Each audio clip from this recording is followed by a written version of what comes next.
Olá, eu sou a Ana e o vídeo de hoje é para falar um bocadinho sobre as minhas leituras do mês de maio. Foi um mês que esteve a sofrer um bocadinho com o Mangalipamania, porque eu no início do mês não me conseguia concentrar nas leituras, o que convenhamos, depois de ler 16 livros no espaço de 2 semanas, é perfeitamente normal, não é? Portanto, foi um mês que esteve a sofrer um bocadinho com isso, eu não me conseguia concentrar na leitura, eu lia 10, 15 minutos no máximo e depois distraía-me a fazer outra coisa qualquer. E portanto foi um mês que sofreu um bocadinho no início, as leituras que eu fiz no início arrastaram-se um bocadinho, apesar de serem fantásticas.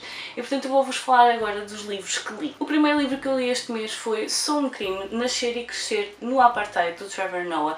É um livro que eu estava muito curiosa, porque eu gosto muito de Trevor, eu já acompanho há alguns anos, adoro o stand-up que ele faz, adoro o tipo de relação que ele tem com a mãe, adoro o trabalho que ele faz no The Daily Show, porque ele consegue ser bastante incisivo e pegar precisamente nas coisas que estão mal e dizê-lo sem ser desrespeituoso, mas mesmo a pôr o dedo na ferida. E portanto eu estava muito curiosa com este livro. Foi um livro que eu acabei por comprar como marco da primeira sessão que eu fiz numa escola e não podia ter sido uma melhor escolha para marcar isso, porque o livro é fantástico. O Trevor tem aqui uma voz muito presente e nós estamos a ler e isto é a forma como o Trevor fala. Estar a ler este livro é quase como estar a ver um stand-up dele.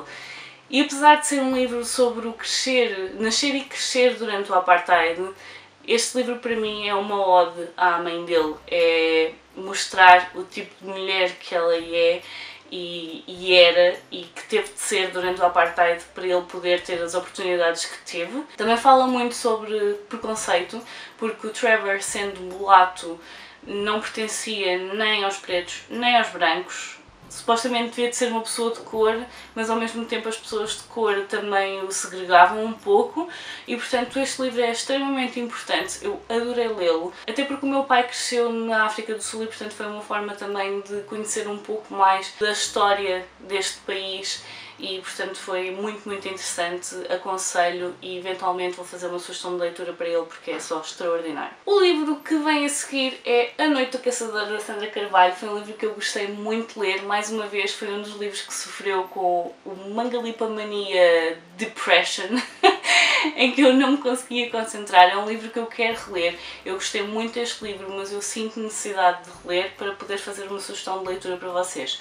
Este livro é muito interessante, temos aqui uma criança que é quase feita num cadinho, portanto nós temos uma pessoa que tem uma maldição, temos uma feiticeira que tem uma maldição, ela não pode tocar nas pessoas porque as pessoas definham à frente dela. Se for um humano, no espaço de um dia está morto. No caso de um feiticeiro leva um bocadinho mais de tempo, mas a pessoa acaba efetivamente por também morrer e portanto ela pede ajuda e a forma que o outro feiticeiro encontra para a conseguir ajudar é criar uma criança que tenha uma parte da maldição dela, mas que tenha também uma parte de alguém que tenha poderes curativos, por exemplo. E então nós temos aqui o Miquel, que foi feito para quebrar esta maldição, mas ele não tem noção disso. E portanto nós temos aqui muitas personagens muito interessantes. Além de interessantes, são personagens com camadas, são personagens com personalidades muito cinzentas, nós não conseguimos perceber se são efetivamente boas, se são efetivamente más, têm aqui muitas coisas tal como as pessoas na vida real. E portanto, eventualmente vai sair uma sugestão de leitura deste livro. Portanto é aguardar, até lá se não quiserem aguardar vão comprar o livro e leiam porque é mesmo muito interessante. É a primeira vez que a Sandra escreve um stand-alone e gostei do resultado, Sandra. Também gosto de passar mais tempo com os personagens, mas gostei do resultado, portanto muito bom. Depois disso, o livro que eu tenho para vos falar eu não tenho aqui por um motivo muito simples, o livro ainda não saiu. É um livro que tem uma banda desenhada, uma graphic novel, que esteve a ser lançada semanalmente durante alguns anos no Webtoon. Essa história neste momento vai sair em livro, aliás quando eu estou a gravar isto já foi o dia do lançamento e eu queria saber se valia a pena comprar o livro ou não quando ele saísse, uma vez que a história está disponível online. E portanto eu fui ler a história e efetivamente é um livro que eu vou muito querer comprar e esse livro é o Always Human. Esta história é a história de duas raparigas. Elas vivem num mundo mais à frente do nosso. Eu penso que o ano é 2300 e qualquer coisa, não tenho certeza agora, mas é 200, 300 anos daqui para a frente. E os humanos têm a possibilidade de alterar a sua aparência física usando mods.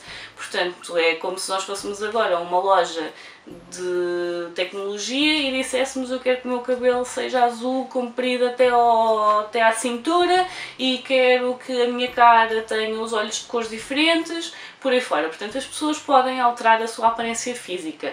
Não só a sua aparência física, mas também a forma como processam informação, por exemplo. Ou então não adoecerem. Há mods para não adoecerem.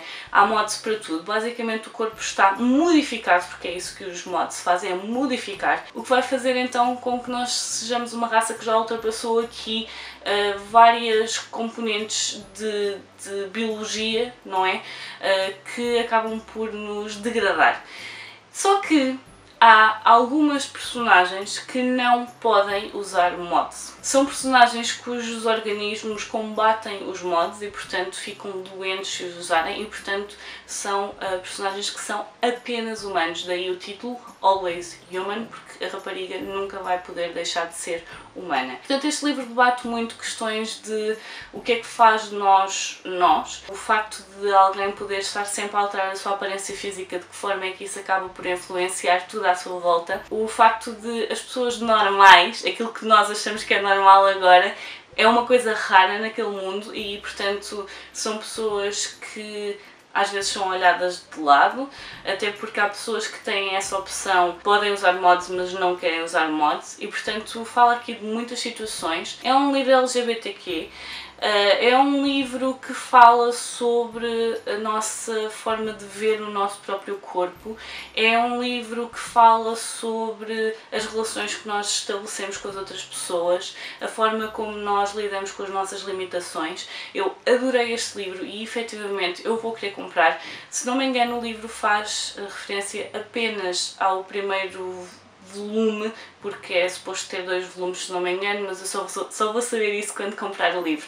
E, portanto, eu vou muito querer esta história, porque efetivamente adorei, as ilustrações são lindíssimas e vale muito, muito a pena. Depois do Always Human, eu tenho aqui o volume 2 e 3 de Heartstopper. São 2 volumes que eu li assim de rajada. Esta história continua a ser muito, muito boa. Se na primeira história nós tínhamos o Nick e o Charlie a criarem uma amizade, a conhecerem-se melhor, a passarem mais tempo juntos, e o que acabou por deixar o Nick com algumas dúvidas relativamente à sua própria sexualidade. No segundo temos o Nick a ficar um pouco mais em paz e a fazer pesquisas sobre bissexualidade. No fundo, a sua luta para sair do armário, para conhecer outras pessoas, para compreender-se um pouco mais a ele próprio, e, portanto, é um livro que eu gostei muito. No entanto, o terceiro volume é um volume com o qual as pessoas às vezes têm algum problema, e eu compreendo porquê. Porque enquanto no primeiro e no segundo é tudo muito lovey-dovey, muito fofinho, muito romântico, muito de descoberta, e nós estamos a apoiar aquelas personagens enquanto elas estão a descobrir quem são, do que é que gostam, e os estarem juntos porque querem estar juntos, não querem estar juntos, e, portanto, é muito, muito fofinho. O terceiro volume passa essa fase. No início de uma relação, as pessoas têm tendência a olhar muito para as qualidades da pessoa, para as virtudes da pessoa, e acabam por deixar de parte as coisas menos boas. E é normal, temos tendência a focar-nos nas coisas boas e o porquê de queremos estar com aquelas pessoas. E no terceiro volume, o que acontece aqui é, já passando um bocadinho essa fase inicial, porque eles já estão juntos há algum tempo, não muito, mas há algum tempo, o Nick começa a reparar que o Charlie nunca acaba um prato, ele não come muito, e ele começa a ficar preocupado. E isso vai levar aqui a abrir as portas desta graphic novel, desta BD, para outros caminhos que não apenas um romance LGBTQ. Portanto, temos aqui uma profundidade, já passámos as partes boas e estamos a entrar na fase em que se começa a perceber dos problemas da outra pessoa, não num sentido mau, mas porque é que tu não estás a comer.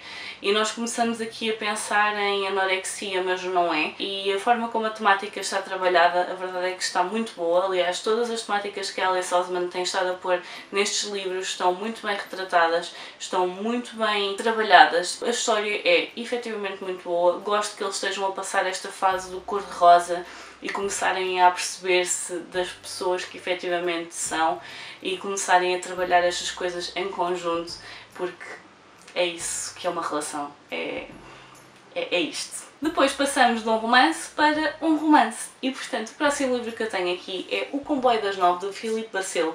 Foi um livro que o autor me mandou para fazer giveaway e, portanto, está a haver um giveaway neste momento na minha página de Instagram.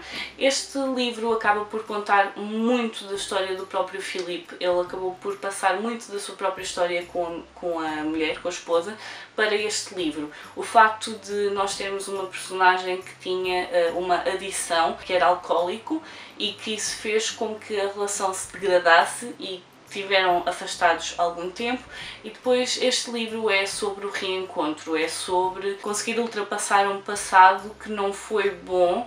Teve os seus momentos bons, obviamente, senão não regressavam, mas que acabou por deixar feridas profundas tanto numa pessoa como na outra, e portanto nós temos aqui o romance sobre esse regresso, sobre segundas oportunidades, sobre se as pessoas dão segundas oportunidades e se conseguimos agarrá-las e se temos força de vontade suficiente para as agarrar. E portanto foi um livro que eu gostei de ler. No entanto, para mim, pessoalmente, é demasiado romântico. Eu gosto de algum romance, mas é mesmo muito, muito romântico. Portanto, românticas desse lado, vocês provavelmente vão adorar este livro. Portanto, fiquem em mente, este livro é mesmo muito, muito romântico. Tem uma parte de erotismo e, portanto, para quem gosta desse género de temáticas, acredito que vão gostar do livro do Filipe. O Filipe tem uma escrita muito peculiar, ele não usa pontuação, ele escreve com muitas reticências, o que pode parecer muito estranho, mas a verdade é que quando nós estamos a ler, chega um momento em que vocês já nem sequer pensam, nem sequer reparam nas reticências e vão fazendo as pausas à medida que são necessárias. Outra coisa é, quando estiverem a ler este livro, a escrita é quase poética, o que significa que lerem isto de uma ponta à outra só assim, se calhar não vos vai dizer nada. No entanto, se estiverem a pensar nisto quase como uma declamação, o livro é efetivamente muito bonito e vale a pena ler. Conheçam o trabalho do Filipe, já sabem, está a haver giveaway até dia 9. Portanto, depois dos românticos, passamos por uma temática que é muito mais pesada e, portanto, eu tenho aqui A Morte, o volume da Morte. Este livro acaba por ser uma companion, não é bem uma companion, mas acaba por ser dentro do universo de Sandman. A Morte é uma das irmãs do Sandman, um dos Eternos, e, portanto, nós aqui temos 3 histórias, se não me engano, com a Morte como a personagem principal. Apesar dela aparecer muito no Sandman, a verdade é que eu adorei este volume. Acho que as histórias são muito boas, conhecemos muito mais da personagem, conhecemos muito mais daquilo que a faz mover e a verdade é que a Morte é uma personagem extraordinária. Eu adorei ler este livro e é só fantástico. Voltamos aqui à arte.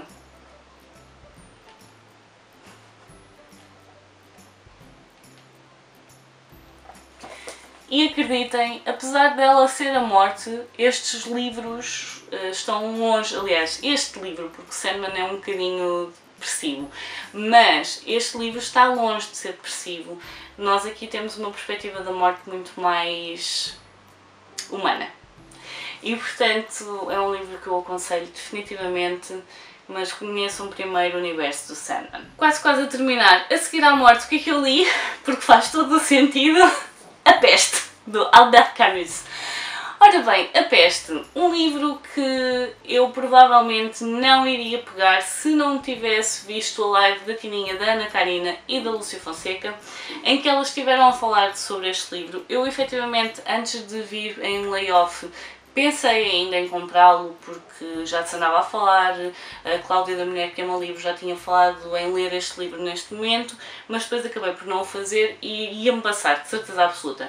Mas a verdade é que o que elas disseram faz todo o sentido. Este livro faz muito mais sentido depois de termos vivido aquilo que nós vivemos e continuamos a viver, porque estamos longe de resolver a questão toda do Covid.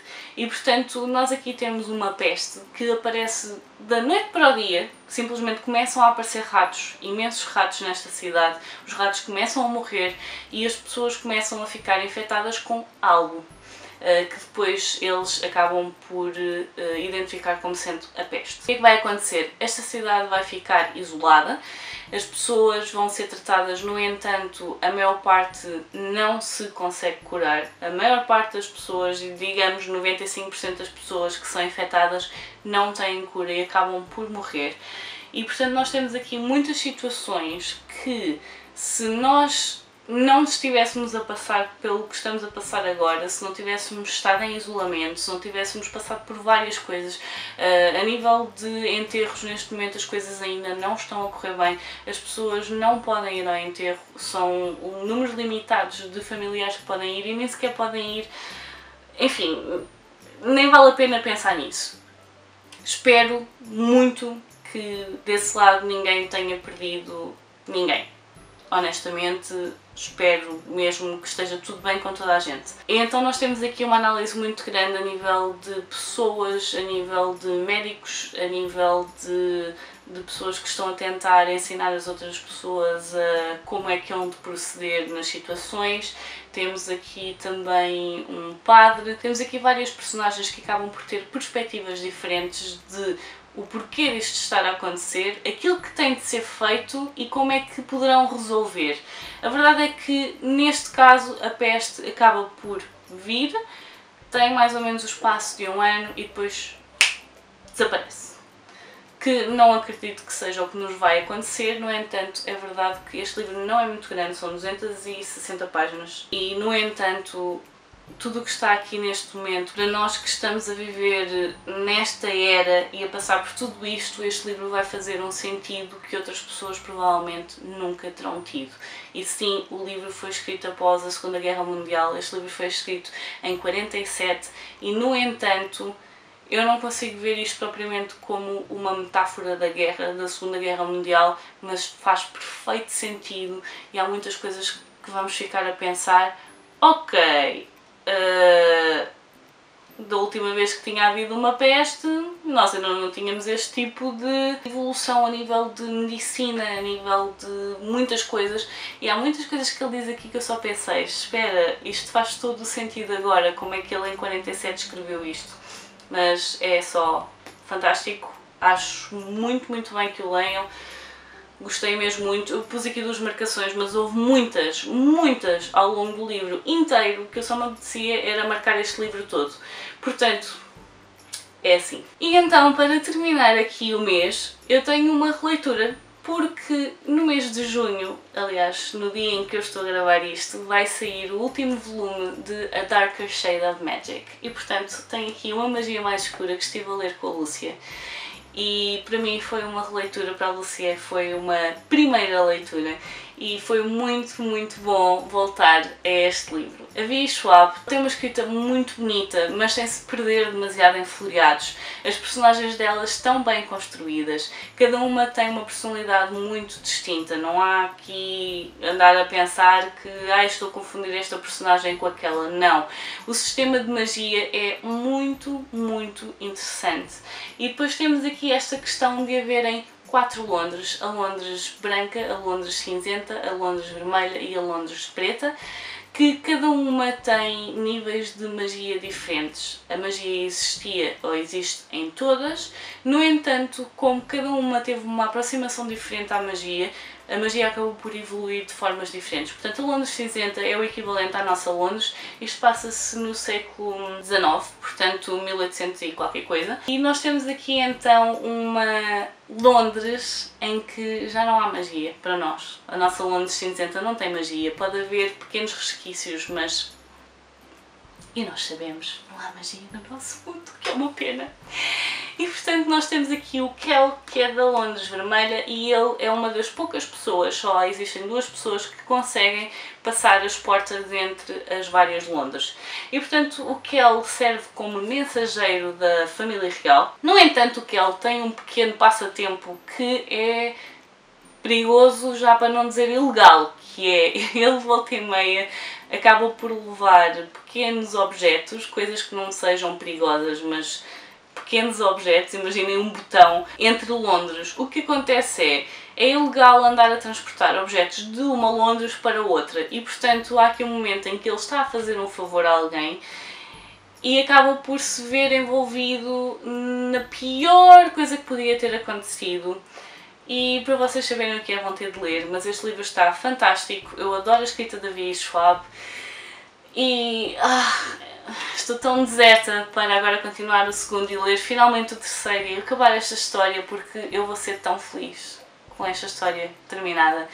Já para não dizer que a V.E. Schwab está a trabalhar num quarto livro, eu penso que será uma segunda trilogia, não necessariamente uma continuação destes, mas uma segunda trilogia e, portanto, quero ler tão mais da V.E. Schwab. Portanto, estes são os livros que eu tenho aqui do mês de maio, leituras fantásticas, fantásticas. Eu gostei imenso das coisas que estive a ler. Portanto, eu disse que estive a sofrer com mangalipomania e efetivamente estive, porque nas primeiras 2 semanas estes foram os livros que eu li novamente e depois tenho aqui 3 bandas desenhadas ou 3 graphic novels, falta aqui o Always Human, mas foram livros que eu gostei imenso de ler e reler também. Portanto, digam-me nos comentários se vocês já leram algum destes livros, se têm curiosidade com algum deles, se há assim, algum que vocês queiram saber mais. Eu vou acabar por fazer uma sugestão de leitura de alguns dos livros que estão aqui. Portanto, digam-me tudo nos comentários se estão interessados, se não estão, se já leram e gostaram, se já leram e não gostaram, deixem isso tudo lá. Portanto, eu por hoje vou ficar por aqui. Adeus e até à próxima. Tchau!